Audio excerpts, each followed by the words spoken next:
जय श्री राधे दर्शकों, आप सभी का आपके अपने चैनल अध्यात्म गंगा में बहुत बहुत स्वागत और अभिनंदन है। जैसा कि आप लोगों को ज्ञात ही है कि कल कार्तिक शुक्ल पक्ष की एकादशी है, जिसके बाद से शादी, बच्चों के मुंडन जैसे शुभ कार्य फिर से प्रारंभ हो जाते हैं। साथ ही इस दिन तुलसी जी का विवाह शालिग्राम भगवान से कराने की भी परंपरा है।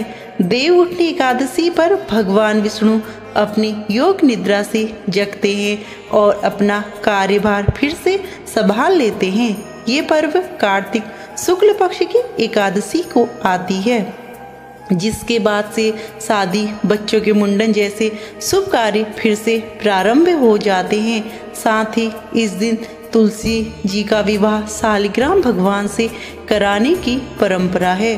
शालिग्राम जी को भगवान विष्णु का ही स्वरूप माना जाता है। मान्यता है कि इस विवाह से कन्यादान जैसा पुण्य फल को प्राप्त होता है। साथ ही वैवाहिक जीवन में खुशहाली भी बनी रहती है। जानिए आखिर क्यों कराया जाता है तुलसी और शालिग्राम भगवान का विवाह। आइए जानते हैं तुलसी विवाह की कथा। एक समय जलंधर नाम का एक पराक्रमी असुर हुआ। इसका विवाह वृंदा नामक कन्या से हुआ।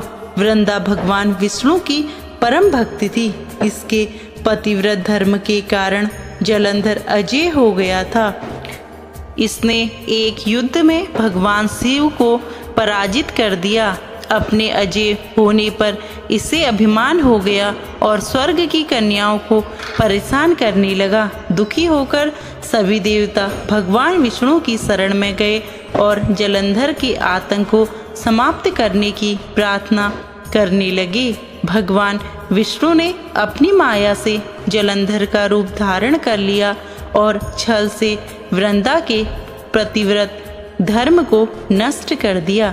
इससे जलंधर की शक्ति क्षीण हो गई और वह युद्ध में मारा गया। जब वृंदा को भगवान विष्णु के छल का पता चला तो उसने भगवान विष्णु को पत्थर का बन जाने का श्राप दिया।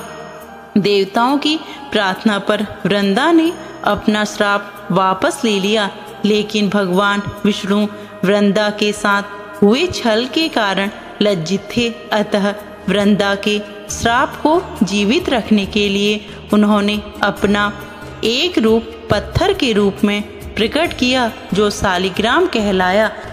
भगवान विष्णु को दिया श्राप वापस लेने के बाद वृंदा जलंधर के साथ सती हो गई।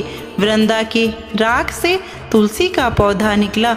वृंदा की मर्यादा और पतिव्रता को बनाए रखने के लिए देवताओं ने भगवान विष्णु के शालिग्राम रूप का विवाह तुलसी से कराया।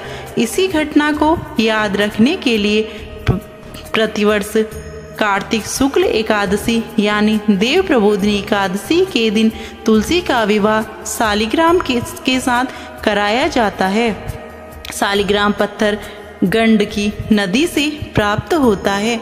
भगवान विष्णु ने वृंदा से कहा कि तुम अगले जन्म में तुलसी के रूप में प्रकट होगी और लक्ष्मी से भी अधिक मेरी प्रिय रहोगी।